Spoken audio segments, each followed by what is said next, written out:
अस्सलामुअलैकुम, नमस्ते, सत श्री अकाल। उम्मीद करता हूँ ठीक होंगे, खुश होंगे दोस्तों। जहाँ रहें खुश रहें, माँ बाप का ख्याल करें क्योंकि माँ बाप है तो सभी कुछ है। मैं हूँ तारिक न्याजी, मेरे साथ मौजूद हैं ओल्ड बॉय फ़रत और नेक ख्वाहिशात और नेक तमन्नाओं के साथ कि हम सब का आज का और आने वाला दिन और खुशियों से भरपूर हो, जिसमें तारिक न्याज़ी, सिमल और हमारे उरूज जो हैं वो भी शामिल हों और हमें खुशियाँ जितनी मुयस्सर हो उसके लिए नेक ख्वाहिशात हैं।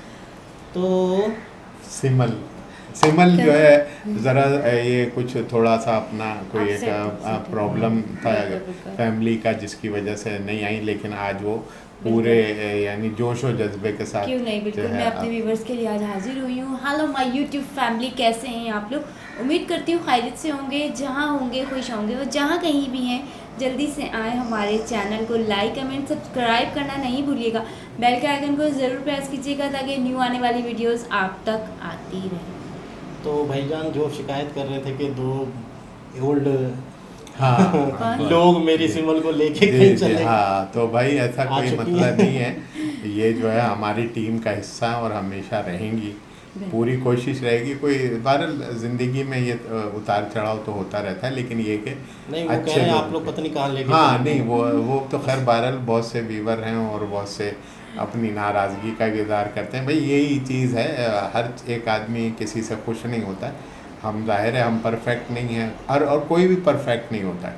सबकी अपनी अपनी नेचर होती है। बहरहाल ये कि किसी भी चीज़ के बारे में जो है वो कमेंट्स करना सबका हक है, लेकिन वो कमेंट्स जो है वो रियलिटी पे बेस करें तो उसकी ज़्यादा इम्पोर्टेंट है। और जो गाइडलाइन अगर आप हमें कुछ चीज़ों की देंगे जो हमारे लिए काबिल कबूल होगी और हम समझते हैं कि उससे कोई इम्प्रूवमेंट। बेनिफिट है या इम्प्रूवमेंट है हमारी चैनल, तो हम ज़रूर करेंगे। लेकिन बहुत सी चीज़ें ऐसी होती हैं कि जो कुछ एक कमेंट तफरी के तौर हाँ पे भी तफरी के तौर से, तो वो बहरहाल ये कि चलता उसके है, हर अंदर तरह के हाँ लोग जी होते जी हैं। हर एक तो स्टार्ट करते हैं वीडियो को, गपशप तो होती लगी रहे। रहे। स्टार्ट करते हैं वीडियो को। वीडियो का टाइटल है Saudi Arabia shock Pakistan with Kashmir statement, openly support Indian position.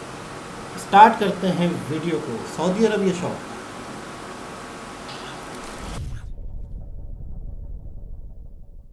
नमस्कार and welcome you to study IQ. मैं हूं प्रशांत धवन। नाउ जो बात हम काफी बार एज्यूम करते हैं कि जर्मनी समझ जाएगा, वेस्ट के काफी सारे और कंट्री समझ जाएंगे, ये बात अब प्रॉपर्ली समझ चुका है सऊदी अरेबिया। और रिसेंटली पाकिस्तान को भी सऊदी अरेबिया ने यही बात बताई है। आप देखोगे इस पर बहुत सारे आर्टिकल्स पब्लिश हुए हैं कि कश्मीर डिस्प्यूट को लेकर सऊदी अरेबिया ने ओपनली इंडिया का स्टांस दोहरा दिया है। ये मैं कहूंगा एक बहुत ही इंपॉर्टेंट जियोपॉलिटिकल डेवलपमेंट है। आप देखोगे इस पर हिंदी में, इंग्लिश में, हर लैंग्वेजेस में आर्टिकल पब्लिश हो रहे हैं कि सऊदी अरेबिया ने कश्मीर पर पाकिस्तान को झटका दिया है, खुलकर लिया है भारत का पक्ष। नाउ ये सारा इशू क्या है, अचानक से सऊदी अरेबिया और कश्मीर, पाकिस्तान ये सब न्यूज में क्यों आ गए, ये मैं आपको समझाता हूं डिटेल में। नाउ जैसे आप लोग जानते हैं रिसेंटली पाकिस्तान में इनके इलेक्शंस हुए हैं, या इलेक्शंस के नाम पे जो भी इन्होंने किया है वो ऑर्गेनाइज हुआ। इलेक्शंस के बाद यह डिसाइड किया गया कि शहबाज शरीफ बनेंगे पाकिस्तान के प्राइम मिनिस्टर। नाउ जो भी पाकिस्तान का पीएम बनता है अपनी टर्म स्टार्ट होते ही यूजुअली पहली विजिट करता है सऊदी अरेबिया में, क्योंकि इनको उम्मीद होती है कि सऊदी अरेबिया से या तो 2-3 बिलियन डॉलर का लोन मिल जाएगा, कुछ इन्वेस्टमेंट्स आ जाएगी। बेसिकली सऊदी अरेबिया इनको खाली हाथ नहीं भेजेगा। तो शहबाज शरीफ सऊदी अरेबिया गए for his first foreign visit और वहां पे इनका वेलकम किया मोहम्मद बिन सलमान ने। और पाकिस्तान ने सबसे पहले देखो लोन का इशू रेज किया। लोन देने में सऊदी अरेबिया बिल्कुल भी इंटरेस्टेड नहीं है। कोई नया लोन कुछ भी सऊदी अरेबिया की तरफ से पाकिस्तान को नहीं दिया गया। हाँ, इन्वेस्टमेंट का वादा कर दिया गया है, जो वादा रियलिटी में कन्वर्ट होगा या नहीं होगा इसका कुछ पता नहीं है। बाय द वे वैसे मैं आपको यह बता दूं, पाकिस्तान में जो फॉरेन डायरेक्ट इन्वेस्टमेंट है ये ऑल टाइम लो 17 बिलियन डॉलर से भी नीचे जा चुकी है। ये मैं बात कर रहा हूं पिछले फाइनेंशियल ईयर की। और इनका टारगेट ये है कि आने वाले 3 से लेकर 5 सालों में इनको 60 से लेकर 70 बिलियन डॉलर की फॉरेन इन्वेस्टमेंट अट्रैक्ट करनी है। ना ये लोग कर पाएंगे ऐसा मुझे पता नहीं, बट एफडीआई मैं आपको बता दूं एक ऐसा एरिया है जहां पर हर कंट्री चाहता है कि मैक्सिमम एफडीआई उस कंट्री में आए। इंडिया का भी आपको पता होगा टारगेट है कि हर साल 100 बिलियन डॉलर्स की एफडीआई हमारे देश में आनी चाहिए। और इंडिया में वो एबिलिटी है कि एक बार को हम इस गोल को अचीव कर लेंगे। मगर पाकिस्तान के केस में देखिए जो ये 60-70 बिलियन डॉलर्स का अमाउंट है ये बहुत मुश्किल होने वाला है, क्योंकि गिनती के 3 देश ही हैं जो पाकिस्तान में कुछ इन्वेस्टमेंट्स का मेंशन भी करते हैं। एक यूएई, फिर सऊदी अरेबिया और फाइनली चाइना। तो अभी इस पर्टिकुलर केस में क्या हुआ कि मोहम्मद बिन सलमान ने ये कहा कि हम लोग $5 बिलियन की इन्वेस्टमेंट करेंगे पाकिस्तान में। ये आप कह लीजिए इन्वेस्टमेंट पाकिस्तान में जॉब्स या फिर कुछ इकोनॉमिक ग्रोथ को आगे धक्का देने में काम आ सकती है। मगर एक इंटरेस्टिंग बात नोट करने वाली ये है कि पाकिस्तान के जो इंटरिम इससे पहले पीएम थे, उन्होंने ओपनली मीडिया के सामने ये कहा था कि सऊदी अरेबिया $25 बिलियन इन्वेस्ट करने वाला है पाकिस्तान में over the next 3 to 5 years. ये जो हेडलाइन है ना, दुनिया भर में लोग ये हेडलाइन पढ़ के शॉक हो गए थे कि 25 बिलियन की इन्वेस्टमेंट सऊदी अरेबिया करेगा इन पाकिस्तान। बट इन रियलिटी आपके सामने ही है, मैक्सिमम इन्वेस्टमेंट जो प्रॉमिस करी गई है वो $5 बिलियन है। वो भी पता नहीं कि इस फाइनेंशियल ईयर में सऊदी अरेबिया करेगा भी या फिर वो बस एक वर्बल बात थी। और एक कंपैरिजन के लिए मैं आपको बता रहा हूं कि मोहम्मद बिन सलमान और पीएम मोदी ने मिलकर ये बात कही थी कि दोनों कंट्रीज का टारगेट है कि $100 बिलियन की एफडीआई भारत में आएगी फ्रॉम सऊदी अरेबिया। ना मैं यहाँ पे वैसे एक बात ऑर्डर करना चाहूँगा, आप में से हो सकता है कि कई लोग ये पूछे कि ये भी जो न्यूज़ आ रही थी कि सऊदी अरेबिया आईपीएल में एक स्टेक परचेज कर सकता है, उसका क्या हुआ। देखिए, उसके बारे में जय शाह जो बीसीसीआई के आज के समय सेक्रेटरी हैं, इन्होंने ओपनली कह दिया कि नहीं, ऐसा अभी के लिए इंडिया अलाउ नहीं करेगा। सऊदी अरेबिया की कोई $5 बिलियन की इन्वेस्टमेंट आईपीएल में अलाउ नहीं की जाएगी। हाँ, ये हो सकता है कि शायद फ्यूचर में सऊदी अरेबिया बैक करके कुछ टीम्स परचेज करे इन आईपीएल, उसमें ऑफ कोर्स टाइम लगेगा। बट आईपीएल की वैल्यू जिस तरीके से बढ़ती जा रही है, इंडिया को कोई इंटरेस्ट नहीं है कि इतना बड़ा स्टेक हम सऊदी अरेबिया को बेच दें। नाउ अब यहाँ पे आप समझ गए कि शहबाज शरीफ सऊदी अरेबिया गए क्यों थे। अब बात करते हैं कश्मीर की। देखो, पाकिस्तान की कोशिश ये रहती है कि जिस कंट्री में इनका पीएम जाए, प्रेसिडेंट जाए, उस कंट्री का प्रेसिडेंट, प्राइम मिनिस्टर ये बोल दे बस कि कश्मीर का इशू यूनाइटेड नेशंस के हिसाब से रिजॉल्व करवाना होगा। देखो, कश्मीर का इशू रिजॉल्व कैसे होगा, उसको लेकर एक पोजीशन है इंडिया की। इंडिया कहता है ओपनली कि यूनाइटेड नेशंस का इस इशू में कोई रोल नहीं है। Kashmir issue is a bilateral issue between India and Pakistan. और पाकिस्तान की जो बहुत ज्यादा फ्रेंडली कंट्रीज है, फॉर एग्जांपल मैं आपको बताऊं चाइना, यहां पे आप देख पाओगे ये जॉइंट स्टेटमेंट है पाकिस्तान चाइना की। ऑलमोस्ट हर जॉइंट स्टेटमेंट में आप देखोगे सेम भाषा यहां पे लिखी होती है, जहां पे चाइना खुल के ये बात कहता है कि the Chinese side reiterated that Kashmir issue was a dispute left from history and should be properly and peacefully resolved based on UN Charter, relevant UN Security Council resolutions and bilateral agreement. Now ये बात India कभी भी accept करता नहीं है। इसलिए आप देखोगे जब भी चाइना पाकिस्तान के लीडर्स मिलते हैं और ये कश्मीर और यूएन की बात कर देते हैं, इंडिया ऑब्जेक्ट करता है। आपको याद होगा कुछ टाइम पहले जर्मनी की जो विदेश मंत्री है, उनके मुंह से भी एक्सीडेंटली ये बात निकल गई थी कि हम चाहते हैं कश्मीर का इशू यूएन के हिसाब से रिजॉल्व हो, और इंडिया ने उसके बाद आपत्ति जताई थी और जर्मनी को फिर एक बड़ा यूटर्न लेना पड़ा और ये कहना पड़ा कि हाँ नहीं, कश्मीर का इशू बायलैटरली सॉल्व होगा। और यहाँ पे आप देख पाओगे उस टाइम का आर्टिकल है कि जर्मन विदेश मंत्री की irresponsible statement in seeing UN role in Kashmir. तो अब देखो, आप इमेजिन कर सकते हैं, चाइना खुल के कहता है कि यूनाइटेड नेशंस को इन्वॉल्व करो कश्मीर का इशू रिजॉल्व करवाने के लिए। पाकिस्तान ये चाहेगा कि सऊदी अरेबिया एक ऐसा कंट्री जहां पे इनके प्राइम मिनिस्टर सबसे पहले जाते हैं। फॉरेन पॉलिसी के हिसाब से आप कह लीजिए पाकिस्तान ज्यादा इंपॉर्टेंस देता है सऊदी अरेबिया को देन इवन चाइना। तो पाकिस्तान को उम्मीद थी कि मोहम्मद बिन सलमान भी ये कह देंगे कि देखो यूएन के जो रेजोल्यूशंस हैं उनके हिसाब से कश्मीर का इशू रिजॉल्व करवाना होगा। But to Pakistan surprise, Saudi Arabia ने सीधा जो दिल्ली का स्टांस है कि ये एक बायलैटरल इशू है, दोनों कंट्रीज आपस में बैठ के इसको रिजॉल्व करेगी, ये बोल दिया। यूएन का मेंशन तक नहीं किया। और ये मैं आपको बता दूं, एक बहुत बड़ी बात है। अब आप समझ गए होंगे कि फॉरेन पॉलिसी के हिसाब से ये इतना बड़ा इशू क्यों है, क्योंकि पाकिस्तान चाहेगा कि maximum number of countries UN Kashmir बोले, ताकि इवेंचुअली ये इशू इंटरनेशनलाइज हो और यूएन में पाकिस्तान इस इशू को और ज्यादा ग्लोबल सपोर्ट के साथ रेज कर पाए। बट अभी आप कह लीजिए चाइना के सिवाय गिनती के 1-2 देश ही हैं जो पाकिस्तान की इस पॉलिसी को सपोर्ट करते हैं। इवन यूएसए भी आप देख लीजिए, वो खुल के कहता है कि कश्मीर का इशू बायलैटरली ही रिजॉल्व किया जाएगा बिटवीन इंडिया एंड पाकिस्तान। और यूएसए से ये बात बुलवाना कि कश्मीर एक बायलैटरल इशू है, बहुत ही मुश्किल काम था। Through out 1970s 80s US काफी बार पाकिस्तान का सपोर्ट करता था, कहता था कि यूएन को लाओ कश्मीर में, यूएन को इन्वॉल्व करो।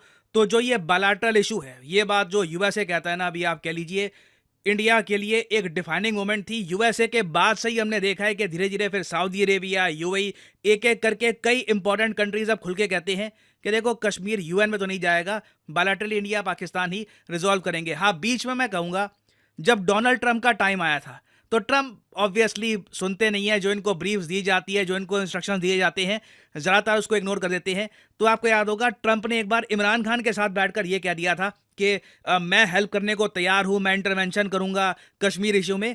तो उस टाइम भी इंडिया ने डोनाल्ड ट्रम्प को भी कह दिया था कि कश्मीर एक बायलैटरल इशू है। और उसके बाद डोनाल्ड ट्रम्प के अलावा जो यूएस गवर्नमेंट में बाकी लोग हैं, सब ने ये बात दोहराई कि हाँ जी, ट्रम्प ने जो बात कह दी है वो आप कह लीजिए ट्रम्प के मुंह से ही निकली है। यूएस गवर्नमेंट का स्टांस नहीं है। यूएस गवर्नमेंट ओपनली मानती है कि Kashmir is a bilateral issue, और सेम बात यहाँ पर कही है सऊदी अरेबिया ने। और यहाँ पे मैं आपको ये बता रहा हूँ कि ये स्टेटस अचीव करने में भी कई सालों की मेहनत लगी है, डिप्लोमेसी इन्वॉल्व हुई है, तभी जाकर आज के समय इंडिया कॉन्फिडेंटली कश्मीर के इशू को लेकर दुनिया को कह सकता है कि ये एक बायलैटरल इशू है।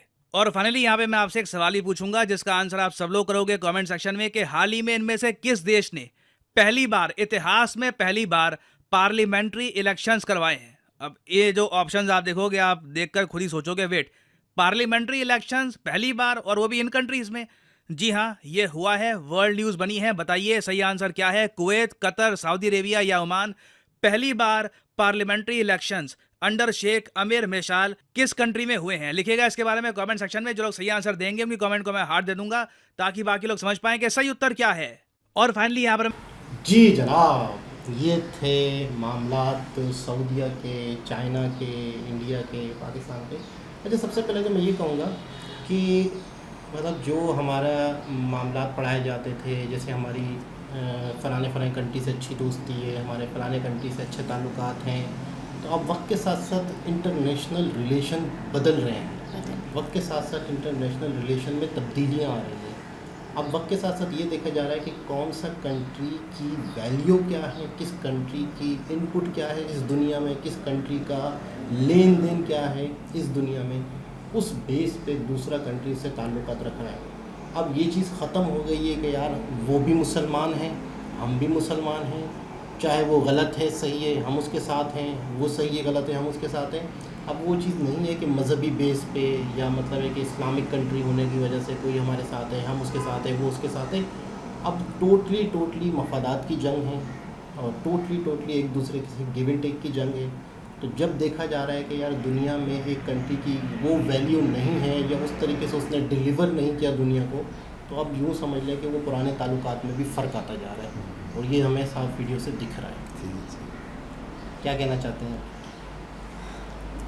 बिल्कुल, ऑब्वियसली वीडियो में जो नज़र आ रहा था कि शहबाज शरीफ जो है अब जा रहे हैं, विज़िट कर रहे हैं, जाहिर सी बात है वो भी कुछ ना कुछ सोच रहे होंगे पॉलिसीज़ के बारे में, कुछ ना कुछ चेंज करने के लिए मुल्क के लिए। तो वो ज़रूर इर्द गिर्द देख रहे होंगे कि मैं किस तरफ जाऊं, कि मुझे कहाँ से क्या बेनिफिट मिल सकता है, या मैं कहाँ से क्या पॉलिसी करूंगा तो मुझे यहाँ से ये बेनिफिट मिल सकता है। तो वो सबसे पहले सऊदी अरेबिया गए। लेकिन ये बात हो तो गई है कि 5 मिलियन, लेकिन कंफर्म नहीं है अभी, कंफर्म नहीं है कि ये कब तक होगा, या होगा भी या नहीं होगा। तो ये बात तो इन्होंने बिल्कुल ठीक की है। ये तो जब होगा तो तभी देखा जाएगा, लेकिन प्रैक्टिकल जब होगा तो जब ही नज़र आएगा। लेकिन हमें जो है हमारे मुल्क को स्टेबल होने के लिए फ़ाइनेंशली बहुत ज़रूरत है। देन उसके बाद जो है हमें अपनी पॉलिसी बनाने पड़ेंगे और उसको अमल करना पड़ेगा। सिर्फ पॉलिसी बना के छोड़ना नहीं होगा, उसके ऊपर रिप्लाई भी करना होगा। तो फिर हमें लोन मिले या कुछ मिले तो हम उसको अपने प्रोग्रेस में लगाएं, हम उसे कहीं ना कहीं इस तरह लगाएं कि उसको डबल करें, मज़ीद करें। अगर हमारी पॉलिसी अच्छी होगी तो अदरवाइज़ दूसरी कंट्रीज़ भी हमें ज्वाइन करने को सोचेगी कि हाँ कुछ ना कुछ नज़र आ रहा है। तो शहबाज शरीफ को सोचना चाहिए इस बारे में, उनको पॉलिसीज़ के बारे में ज़रूर करना चाहिए, मैं तो यही कहूँगी। तो क्या कहना चाहेंगे सर? तारीफ बात यही है कि असल में वही तुम्हारी बात बहुत अच्छी है और उसमें दिल को भी लगती है कि अब जो ताल्लुकात की बेस को जो है ना वो जैसे वो बनाया जाए कि भाई मुसलमान वाले ये बात एक देखें। असल में मैं वही शुरू में भी और अक्सर इस बात को कहता हूँ कि मज़हब सब के मोहतरम है, लेकिन मज़हब अब दुनिया जो प्रैक्टिकल आ रही है उसके अंदर मज़हब का पार्ट जो है एक आपका इंडिविजुअल और एक वैसे यानी जो है अगर आप किसी भी मज़हब से ताल्लुक़ है या आपका मज़हब है आप उसके अंदर बाइख्तियार और आप वो करें। तो लेकिन इसको इशू बना के कोई आदमी ये कहे कि हमें प्रायोरिटी मिल जाएगी तो ऐसा जो है ना अब पॉसिबल, पहले जैसे मुसलमान कंट्रीज़ के अंदर जो तमाम चीज़ें होती थी, अब आहिस्ता आहिस्ता ये तमाम, अब आप देख लें जैसे मिडिल ईस्ट है, कतर है, ये वो, इनके अगर अभी पोजीशन में देखा जाए तो यानी जो उनके ज़्यादातर जो चीज़ें नज़र आ रही हैं वो ये नज़र आ रही हैं कि वो कंपैरेटिवली जो माहदे वगैरह उनके साथ हैं, तो उसमें इसमें सबसे बड़ी बात इंडिया का अपना पार्ट जो है वो ये कि उन्होंने अपने आप को रिकॉग्नाइज़ कराया दुनिया के अंदर, प्रोग्रेस करी दुनिया के अंदर, और फिर दूसरे उस दुनिया की क्या डिमांड है उसके तहत अपने कंट्री को उसके अंदर वो किया, शूट किया, और उसके अंदर तमाम अपनी जो अच्छा फिर अपने मसाइल भी उनके इन्हीं चीज़ों की वजह से हल होते हैं। मेरा मकसद है कि जैसे रोज़गार है, जब उन्होंने वो ये तमाम चीज़ों की स्टेबिलिटी करी, जो इंटरनेशनल कंपनीज़ वगैरह को वहाँ इनवाइट किया, अपनी यंग जनरेशन को बाकायदा एजुकेशनल और इसमें आईटी में उन्होंने वो किया, ठीक ठाक तरीके से किया, फिर उसका जो है मवासलात का सिस्टम में इतना लिंकअप कर दिया, तो ये तमाम चीज़ें दुनिया की नज़र में हैं। मेरा मकसद है कि आप किसी कंट्री में जाते हैं, आप कोई भी चीज़ें, वैसे ही एक बात है कि एक बहुत बड़ा स्टोर है, उसकी कोई प्रोडक्ट्स अगर आप बेचने जाते हैं तो अपनी बैकग्राउंड बताएंगे कि हमारी इतनी स्टेबिलिटी है, हमारा इतना वो है, ताकि हर आदमी पैसा लगाते हुए उसकी अपनी स्ट्रेंथ देखे।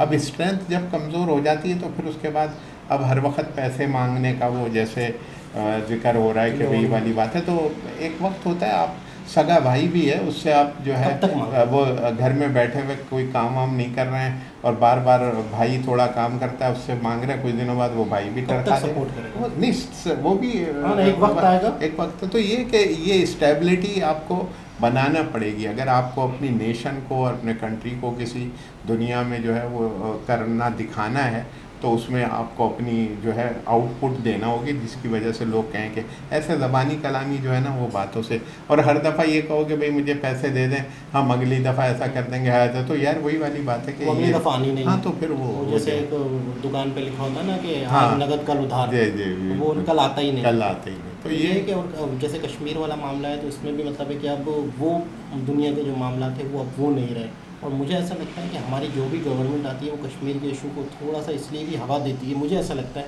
क्योंकि इससे पाकिस्तानियों के थोड़े से जज्बात जुड़े हैं। वो है, मतलब मुझे लगता है कि सिर्फ उनकी एक पॉलिसी होती है, उनको भी कोई गर्ज नहीं है, मुझे ऐसा लगता है। पॉलिसी असल में वैसे तो खैर अमूमन जैसे स्टार्ट जब पॉलिसी होती है तो उसको ही फॉलो करना पड़ता है, जो एक होता है उसके अंदर से पीछे हटना भी कुछ चीज़ें ऐसी होती हैं, लेकिन ये कि मुझे लगता है ज़बानी जमा खर्च है, मुझे ऐसा लगता है उस पॉलिसी को भी आपको करने के लिए आपको कुछ लोगों का सहारा चाहिए होता है, क्योंकि दुनिया कोई एक कंट्री पे डिपेंड है, दुनिया के कई ममालिक हैं, वो आपकी सपोर्ट करेंगे तो फिर आपके अंदर स्टेबल, तो अगर आपकी सपोर्ट नहीं होगी तो ये तमाम चीज़ें जो इसी तरह से जो है वो, तो देखते हैं इन फ्यूचर ये 5 बिलियन की इन्वेस्टमेंट आती है नहीं आती है, और हमारी ज़िंदगी में फ़र्क पड़ता है नहीं पड़ता है। दोबारा किसी और वीडियो के साथ आपसे मुलाकात होती है, जब तक के लिए अल्लाह हाफ़िज़।